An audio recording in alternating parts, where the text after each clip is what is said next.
Iya, minta maaf terlambat ya Bu ya. Nggak terkejar Bu, macet luar biasa.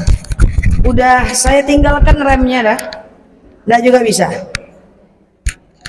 Oke, bismillahirrahmanirrahim. Muharram ya. Oke, sebelumnya suara saya jelas? Baik, na'udzubillahi minasyaitonirrajim. Bismillahirrahmanirrahim. Assalamualaikum warahmatullahi wabarakatuh. Alhamdulillahil wahidil qaharil azizil ghaffaril mukawwirul laili 'alan nahar tazkiratan li ulil qulubi wal absar tabsiratan li zawil albabi wal i'tibar amma ba'd. Yang kami hormati Ibu Ketua Majelis Ilmu Masjid Raya Al-Ittihadul Ummah, yang saya hargai, saya hormati ibu-ibu yang telah hadir di tengah-tengah kita. Semoga siapapun kita yang hadir dalam majelis ini, insya Allah Allah sehatkan badan kita, Allah kuatkan jasad kita, Allah tambah roh keimanan kita, Allah luaskan rezeki kita, Allah angkat segala masalah kita, Allah jauhkan kita dari orang-orang zalim, Allah matikan kita dalam keadaan husnul khatimah. Amin. Allahumma amin. Ibu-ibu yang saya sayangi karena Allah, ibu-ibu yang saya sayangi karena Allah, kita sekarang sedang berada memperingati dengan yang namanya tahun baru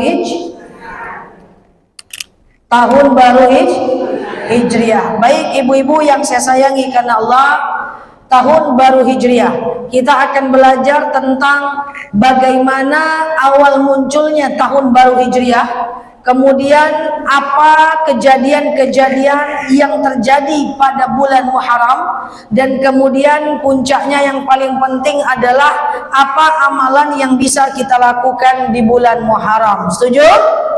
Baik, ibu-ibu yang saya sayangi karena Allah, dulu kita itu ikut penanggalan orang non-muslim, orang-orang Masehi ya. Makanya kita ikut Januari, Februari, Maret, April. Sekarang apakah kita boleh ikut penanggalan Januari, Februari, Maret, April? Boleh. Kalau kita dengan non-muslim Bu, itu ada beberapa yang kita boleh ikut, ada beberapa yang kita disuruh pindah total oleh Allah. Contoh, dulu kiblat kita sama dengan kiblat non-muslim, yaitu ke Masjidil Aqsa, betul? Lalu turun perintah dari Allah melalui malaikat Jibril, qad nara taqallaba wajhika fis sama falanwalliyannaka qiblatan tardaha fawalli wajhaka syatral masjidil haram. Hadapkan mukamu ke Masjidil Haram. Jadi kalau dulu kita kiblatnya ke Aqsa, 100% pindah ke Masjidil Haram. Jadi kalau ibu sholatnya sekarang di Aqsa, ibu tetap menghadapnya ke Masjidil Haram, pindah 100%. Nah sekarang nomor 2, ada yang ajaran umat terdahulu tidak pindah 100%, tapi kita adaptasi dan kita pakai. Contoh tawaf, orang Yahudi dulu tawaf juga, cuman orang Yahudi tawafnya nggak pakai baju. Di dalam berhala dulu ada, di dalam Ka'bah dulu ada berhala. Sekarang kita juga tawaf, betul? Tapi tawaf kita sekarang pakai pakaian ihram, dan di dalam Ka'bah tidak ada berhala. Jadi ada yang ditolak 100% ajaran umat terdahulu, ada yang sebagian diterima, dan ada yang dibolehkan sepenuhnya. Di antara yang dibolehkan sepenuhnya adalah kita dibolehkan untuk mengikuti penanggalan Masehi, gitu kan ya. Cuman kan kita ini selalu ingin berbeda dengan orang non-muslim, betul? Contoh, ibu-ibu yang saya sayangi karena Allah, kita ingin berbeda. Dulu Rasul pernah bilang kepada sahabat, cukur kumis, panjangkan jenggot. Supaya apa? Berbeda dengan orang Yahudi. Orang Yahudi panjang kumis, panjang jenggot. Makanya dulu orang Yahudi panjang kumis, panjang jenggot. Makanya Sinterklas itu panjang kumis, panjang jenggot. Iya dah. Dulu laki perempuan dianjurkan alaikumus sauda wal baida inda sholah. Disunahkan perempuan pakai baju hitam putih ketika sholat, betul? Bedanya apa? Tujuannya membedakan diri dari orang Yahudi. Jadi kalau dulu kita itu suka membedakan diri kita dengan orang Yahudi karena situasi memang lagi hot-hot dan lagi parah-parahnya. Nah, jadi kita suka beda. Makanya pada suatu ketika sahabat berkata kepada Rasulullah, "Ya Rasul, kita tidak usahlah ikut tanggal mereka. Kita buat aja tanggal baru, tahun baru, yang mana tahun itu milik kita," gitu ya. Nah, akhirnya sahabat diskusi. Ada yang bilang tahun baru itu dimulai dari Rasulullah lahir saja. Wah, sahabat nggak setuju. Takutnya nanti kalau dimulai dari Rasulullah lahir, nanti jadi mengkultuskan Rasulullah. Akhirnya dipakai lagi cara lain. Ya udahlah, kita mulai dari Rasulullah diangkat jadi Rasul aja. Sama, nanti takut dikultuskannya Rasulullah.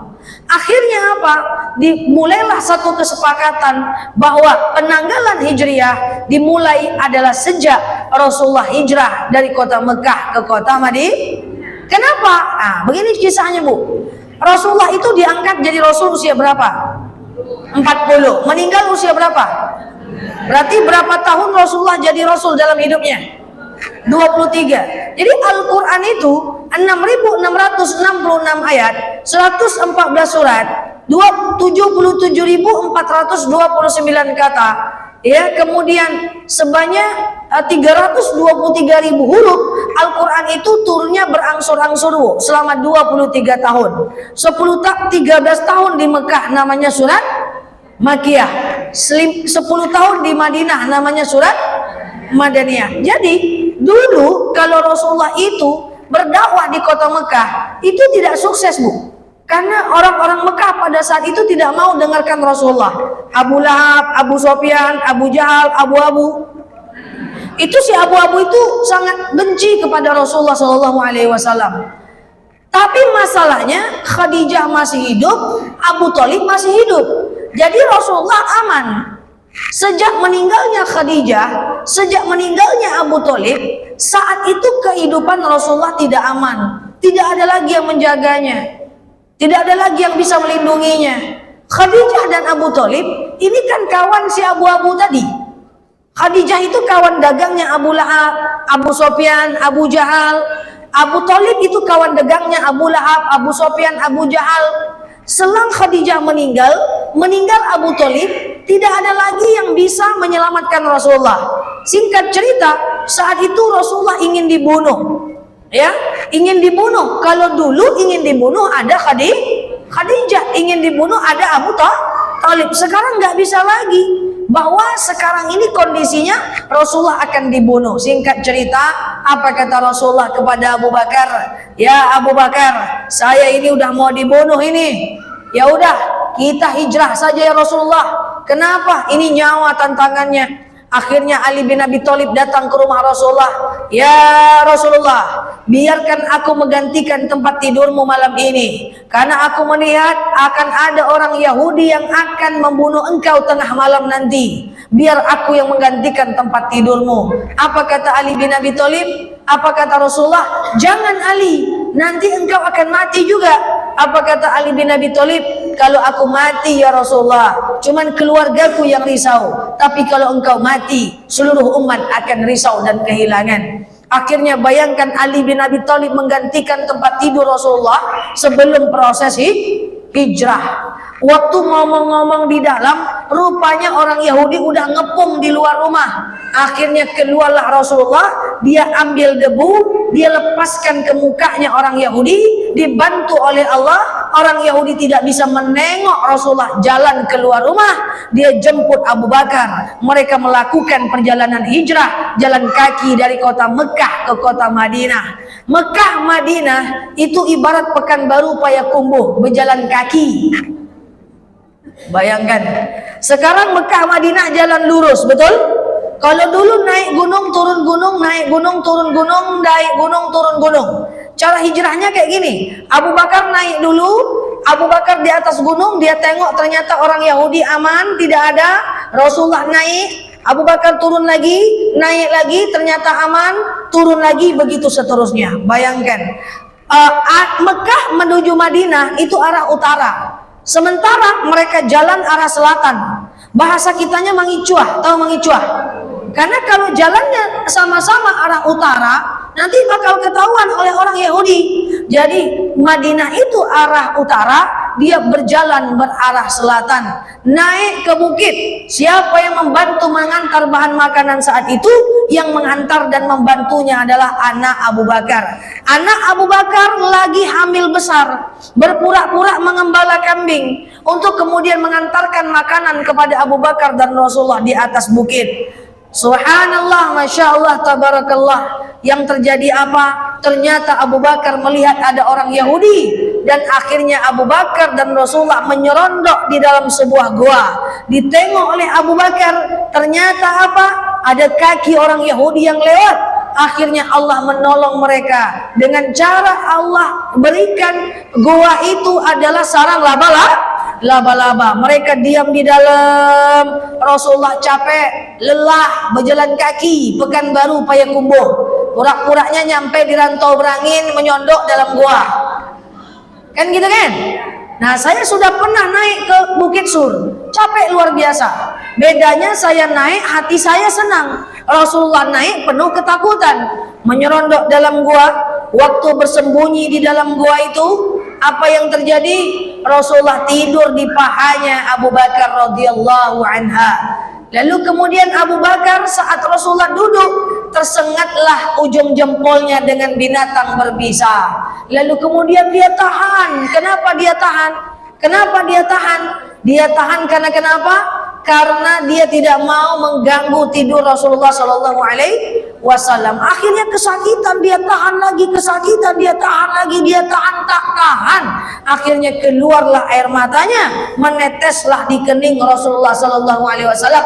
Terbangun Rasulullah. Limaza ya Abu Bakar? Ada apa sahabatku? Apa kata Abu Bakar? Tidak ada ya Rasulullah. Cuman ada binatang berbisa yang menyengat ke kakiku. Kenapa kau tak bangunkan aku? Aku mencintaimu karena Allah. Aku tidak pengen engkau terbangun ya Rasulullah. Makanya aku tahan sakit ujung kakiku. Apa kata Rasulullah? La takhaf wa la tahzan, innallaha ma'ana.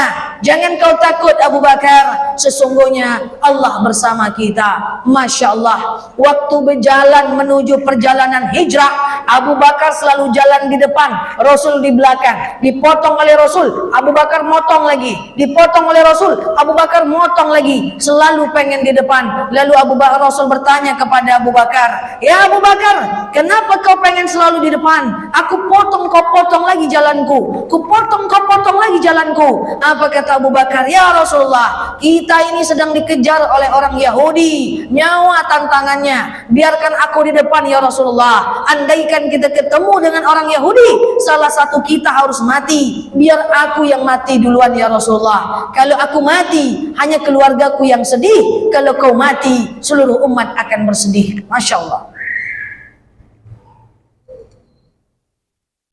Ibu, kenapa? Masih hidupkah saya bercerita ini? Dicuekin saya, diam aja nampaknya. Aman? Konsentrasi ya. Ragu, tentu saya absen dulu ibu. Itu luar biasa itu Abu Bakar. Abu Bakar itu sahabat yang luar biasa. Bayangkan Rasulullah melakukan perjalanan Isra dan Mi'raj dari Mekah ke Palestina, nyampe ke Sidratul Muntaha, Isra Mi'raj. 1 detik sampai ke langit, tak ada orang yang percaya. Satu-satunya yang percaya adalah Abu Bakar. Makanya dikenal dengan Abu Bakar As-Siddiq, orang yang dapat dipercaya, sayang dengan Rasul, rela mati demi Rasul. Maka berkawan tuh jadilah seperti Abu Bakar. Percaya dia sama Rasulullah. Percaya dulu, baru teliti. Ini enggak. Jadi kalau ada kawan salah, bela dulu, rangkul dulu. Enggak apa-apa besti, aman. Udahlah, salah tuh biasa. Baru nasihati belakangan. Temani dulu, baru nasihati belakangan. Ini enggak. Ada kawan akrab salah, itulah kau. Tulah, tidak mendengar telingo. Itulah. Jadi kalau punya kawan tuh rangkul dulu. Kalau dia salah, percaya dulu sama dia. Jangan percaya sama orang dulu. Nanti baru kalau dia salah diingatkan. Ini enggak. Dapat kawan ini bestiku salah sekali. Aku tak nyangka kau seperti itu. Aku tidak menyangka. Ternyata. Ya ini Abu Bakar luar biasa. Ali bin Abi Thalib menggantikan tempat tidur Rasul. Abu Bakar menemani Rasulullah hijrah. Masya Allah. Nyampai berjalan kaki, penat kaki. Nyampailah mereka di kampung namanya Kampung Kuba. Dulu Kampung Kuba itu adalah kebun kurma punya 2 anak kembar. Rasulullah tidur di Kampung Kuba itu 3 hari 3 malam waktu hijrah ke kota Madinah. Lalu kemudian Rasulullah sempat mandi di situ. Alhamdulillah pada akhirnya apa yang terjadi? Pada akhirnya Rasulullah SAW diberikan tanah wakaf oleh 2 orang kembar tadi dan Rasulullah bangun masjid. Itulah namanya Masjid Kuba. Jadi Kuba itu dulu adalah kebun kurma. Makanya kalau ibu pergi umrah, nyampe di Masjid Kuba, itu ibu akan lihat di bagian belakang ada tempat pemandian Rasulullah, masih mengalir airnya sampai sekarang. Rasul pernah mandi di situ waktu hijrah dari Mekah di Madinah. Dan di Kuba itu bukan di dalam kota Madinah, dia masih di pinggir kota Madinah, tempat Rasul transit menjelang masuk kota Madinah. Waktu Rasulullah melakukan perjalanan hijrah dari Mekah ke Madinah, menginjakkan kakinya di Masjid Kuba, itulah namanya tanggal 1 Muharram. Paham? Nama tahun barunya tahun baru Hijriah. Kenapa? Tahun baru saat hijrah. Kenapa hijrah dibeli sebagai momentum tahun baru? Karena itu milestone. Itu milestone tuh bahasa anak muda ya. Kalau bahasa ibu beda. Kita beda generasi apa ya maksudnya ya? Tunggu dulu. Pokoknya hijrah itu adalah titik di mana menjadi permata umat Islam. Bayangkan 13 tahun di Mekah dakwah nggak sukses, pindah ke Madinah 1 tahun langsung sukses. Masya Allah, 1 tahun. Ya memang orang Mekah ini beda dengan orang Madinah, sampai sekarang pun beda. Ibu bisa rasakan kalau pergi umroh. Orang Mekah itu macam orang Minang, Maria-Aria saya kerajonya. Iya kan? Iya enggak? Cuaca panas, kehidupan perbukitan. Jadi agak tensi naik sedikit. Kalau di Madinah itu tenang, benar ya? Jadi polisi askar Madinah itu baik-baik lah ya. Baik, lembut, kayak orang Jawa. Tapi ini wajah Minang semuanya. Orang Jawa tuh baik-baik, lembut gitu. Itu gaya-gaya orang Madinah, itu dia beda karakter itu. Makanya dakwah di kalangan orang Mekah itu lebih susah ya, dibanding orang Madinah. Orang Madinah tuh lembut-lembut, baik-baik. Jadi ibu udah tahu bahwa proses hijrah itu adalah milestone di mana tanggal 1 Muharram. Sampai sini paham? Nah, yuk kita lanjut. Ada apa di bulan Muharram? Nanti poin terakhir amalan di bulan Muharram. Di bulan Muharram itu ada beberapa banyak sekali kejadian. Yang pertama, di bulan Muharram adalah diterimanya taubat Nabi Adam.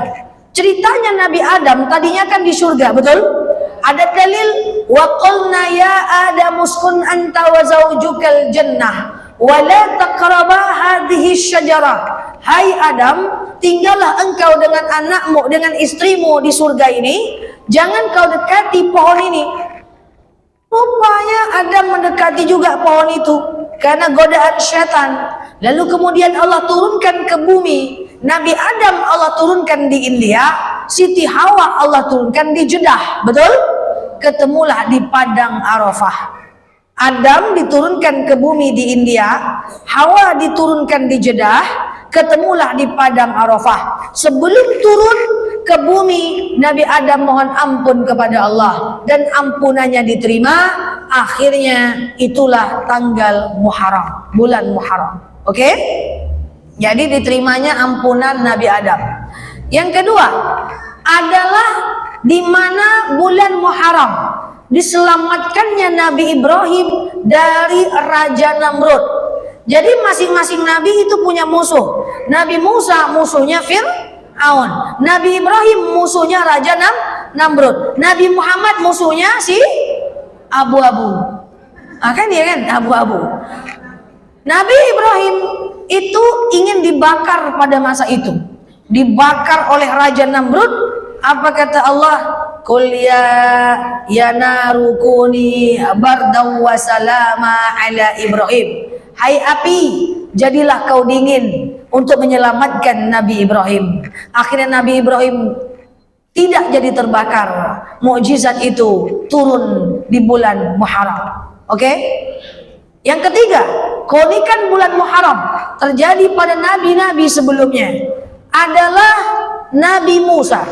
Ketika Nabi Musa itu melakukan berdakwah untuk umatnya Bani Israel, lalu kemudian dikejarlah oleh Fir'aun, mentok di Laut Merah.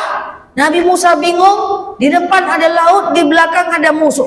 Akhirnya Nabi Musa mengambil tongkatnya, dihantarkan ke laut, laut itu berbelah, Nabi Musa lewat, Fir'aun ikut pula. Pas Fir'aun ikut, tertutup laut itu, Fir'aun mati di Laut Merah. Itu terjadi pada bulan Muharram.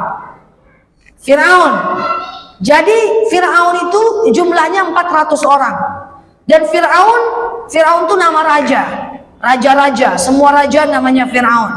Dan raja yang memusuhi Nabi Musa itu namanya Ramses II. Jadi yang mati di Laut Merah itu Ramses II. Dan mayatnya dimumikan. Sampai sekarang dia masih ada mayat aslinya di Museum Mesir. Saya udah tengok mayat asli Fir'aun yang ingin melukai Nabi Musa. Ya, tapi tidak mirip sama ibu mukanya, agak lain sedikit.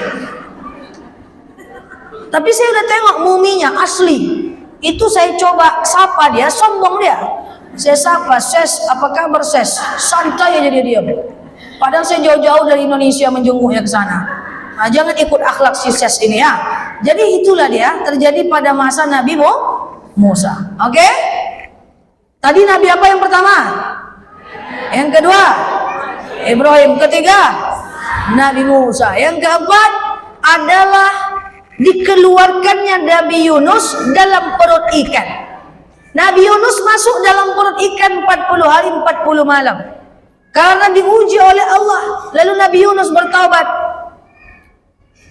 "Subhanaka Allahumma la ilaha illa anta inni kuntu minaz zalimin." Subhanaka Allahumma, maha suci Engkau ya Allah, la ilaha illa anta, tiada Tuhan selain Engkau. Subhanaka, maha suci Engkau, inna kunna minaz zalimin, sesungguhnya kami adalah orang-orang zalim. Itu dizikirkan di 40 hari keluar dari perut ikan. Itulah di bulan Muharram. Nomor berapa lagi? 5 adalah kejadian Nabi Yusuf. Nabi Yusuf ini nabi yang paling ganteng, betul? Pernah lihat? Tidak ada orang ganteng seganteng Nabi Yusuf. Ya kan? Nabi Yusuf itu difitnah menodai Siti Zulaiha, istri Perdana Menteri, di penjara. Nah, dikeluarkan, terbukti tidak bersalah itu pada bulan Muharram. Oke, nomor berapa lagi? Nabi Ayub. Nabi Ayub diberi ujian oleh Allah, sakit tak kunjung sembuh, gatal kudis. Padahal dia gagah tampan, ya. Mereka semua gagah tampan, diselamatkan, disembuhkan oleh Allah di bulan Muharram. Jadi bulan Muharram ini bulan yang luar biasa. Rata-rata para nabi itu diuji oleh Allah. Kalau diuji, mereka beristighfar dan merasa bahwa dirinya adalah menzolimi dirinya sendiri. Ya, para nabi saja diuji. Kalau kita tak mau diuji, parah lagi kita daripada nabi. Coba, nabi itu diuji semuanya, Bu. Ya, kalau kita lihat ujian para nabi itu, masya Allah, ya, susah Nabi Muhammad coba ujiannya demi umat, membawa wahyu Allah demi umat. Makanya Nabi Muhammad pernah berkata, "Taraktu fikum amrayni ma in tamassakum bihima lan tadillu abada." Kutinggalkan kepada engkau 2 perkara, yang mana kalau kau ikut 2 perkara ini kau akan selamat. Al-Quran wa sunnati, Quran dan sunnahku. Dan untuk menjemput Quran 23 tahun ini enggak mudah. Kadang-kadang Quran itu datang suara pekakan di telinga Rasulullah. Kadang-kadang Quran ini turun seakan-akan langit terbelah. Kadang-kadang Quran ini turun ke suara lonceng bergetar di telinga Rasulullah. Jadi kalau Rasul menerima wahyu itu terkejut-kejut Rasulullah, Bu. Jadi nerima wahyu itu bukan senang, "Halo Besti, wahyu datang." Enggak gitu, Bu. Wahyu ini ngeri Rasulullah tuh susah nerima wahyu, Bu. Susah. Kan saya pernah cerita, wahyu pindahnya kiblat dari Aqsa ke Masjidil Haram. Itu wahyu itu turun lagi sholat. Bayangkan, lagi sholat turun wahyu, gimana perasaan Rasulullah tuh? Coba bayangkan, lagi sholat menghadap Aqsa, sholat asar, baru rakaat kedua, qad nara taqalluba wajhika fis sama falanuwalliyannaka qiblatan tardaha fawalli wajhaka syatral masjidil haram. Hadapkan mukamu ke Masjidil Haram. Lagi sholat suruh pindah ke Masjidil Haram. Bayangkan galaunya Rasulullah, pindah ndak ayo kan gitu kan. Ibu jangankan lagi sholat turun wahyu, paket datang pening balik ibu, paket yang iyo kan susah, repot Bu, kasihan kita dengan Rasulullah itu. Wahyu itu datang terkejut-kejut Rasulullah, makanya sering Rasulullah itu mendemam turun wahyu. Rasulullah menerima 23 tahun, kita membacanya payahnya luar biasa ya. Nah itu ya, pindah Rasulullah pindah itu kejadiannya di Masjid Qiblatain. Kalau ibu pergi umrah, ibu nengok Masjid Qiblatain, masjid dua kiblat. Jadi satu rakaat Rasulullah itu dua kiblat. Makanya namanya Masjid Qiblatain. Ada masjidnya. Jadi dua rakaat kedua Rasulullah pindah ke Masjidil Haram. Namanya Qiblatain, dua kiblat. Satu kali sholat, dua kiblat. Pindah Rasulullah. Ibu lagi sholat asar ada. Betul ada jemaah saya bilang, Ustazah saya lagi sholat asar, tahu-tahu hujan, saya batalkan sholat saya ambil jemuran katanya. Nah itu aja udah bingung deh kan. Nah ya, nah ini dia. Oke, sedikit lagi ibu-ibu yang saya sayangi karena Allah adalah ini ya, sudah paham ya? Apa sebab namanya tahun baru Hijriah? Apa kejadian di bulan Muharram? Dan terakhir sebagai penutup, apa amalan di bulan Muharram? Yang pertama, kita dianjurkan baca doa awal dan akhir tahun. Yang belum baca, baca aja nanti maghrib, tidak ada masalah. Oke?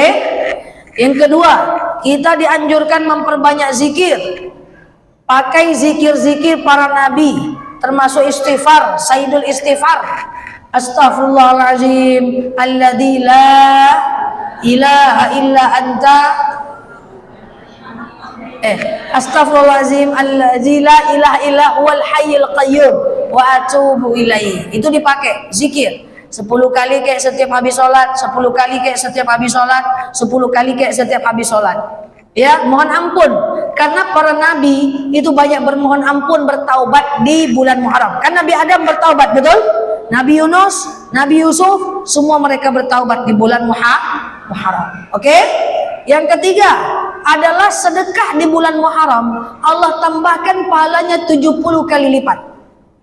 Kan ada dalil, masalul ladzina yunfiquna amwalahum fi sabilillahi kamathali habbatin ambatan sab'a sanabila fi kulli sumbulatin mi'atu habbah. Sekali kita bersedekah, Allah akan balas 700 kali lipat. Betul? Tapi khusus di bulan Muharram tambah lagi dengan yang namanya 70 kali lipat. Jadi kalau ibu rajin sedekah subuh, yang biasanya 2000, tambahlah 2500. Jadilah tambah. Nah, itu ya, bertambahlah. Ini masih wajah 2000 sadonya. Nah, tambah. Dan sampaikan nanti kepada suami-suaminya adalah di bulan Muharram memperbanyak dan menambah nafkah istri sunnah. Dari tadi mengangguknya lama, poin ini cepat mengangguk. Sunnah. Ya. Memang sunnah.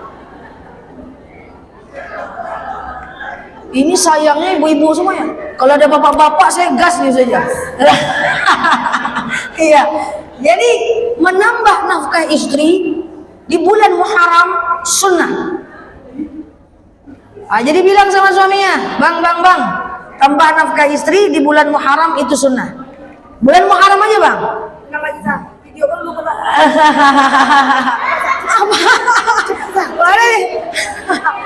Gimana? Iya, amalan Coba tuh dia, fotografernya. Amalan di bulan Muharram, salah satunya kan sedekah, betul ya? Dan sunnah dari sedekah adalah seorang suami menambah nafkah istrinya di bulan Muharram, itu sunnah. Masya Allah. Jangan dibacakan dulu. Muharram aja, tahun depan turunkan. Bulan depan turunkan. Enggak ya. Jadi begitu, Masya Allah ya. Nah, cuman saya pesan juga sama ibu-ibu nih. Kadang-kadang ibu-ibu nih saja dikasih nafkah kecil cukup, dikasih banyak tak tersimpan. Ini pula masalahnya, ya kan? Dikasih kecil cukup, dikasih banyak tak tersimpan.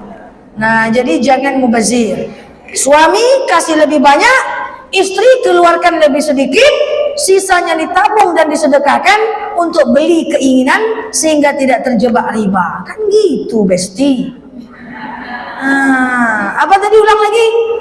Suami kasih lebih banyak, istri keluarkan lebih sedikit, sisanya ditabung dan disedekahkan untuk membeli keinginan supaya tak terjebak riba. Lifestyle cash. Oh, itu bahasa kampung saya. Tak tahu-tahu saya tahu artinya, itu saya yang tahu. Pokoknya kayak gitulah, ya kan. Nah, ini kadang dikasih sedikit cukup, dikasih banyak tak ketemu duitnya. Tapi enggak ibu-ibu sini. Ibu-ibu sini entahlah ya, enggak tahu juga sih. Ya. Jadi gitu ya, memperbanyak nafkah istri. Kemudian amalan yang sangat baik di bulan Muharram adalah berpuasa. Puasa yang paling masyhur adalah puasa tanggal 10 Muharram. Apa namanya?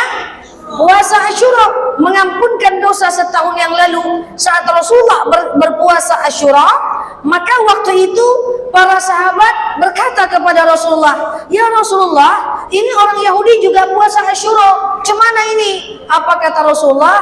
"Oke, tahun depan supaya beda dari orang Yahudi, kita tambah satu sebelumnya, yaitulah puasa Tasu'a sebagai pembeda dari orang Yahudi. 15-16 Juli Tasu'a, Asyura, Senin, Selasa. Nanti silahkan berpuasa. Sengaja aku makan sahur puasa Asyura dan Tasu'a lillahi ta'ala.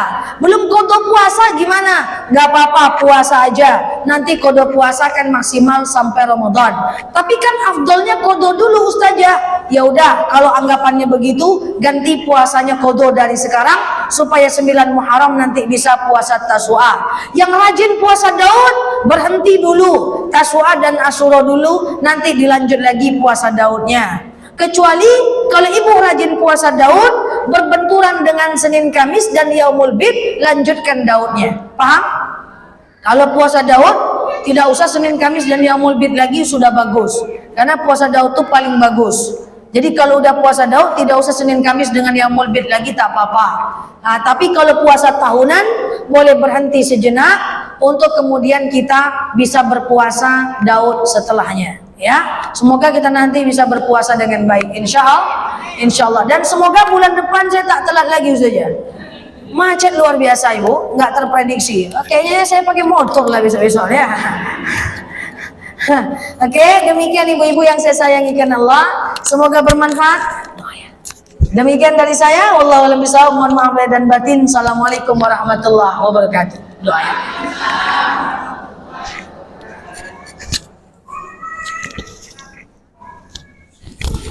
Alhamdulillah. Gimana ibu tausiah sahabat saya yang bilang tadi?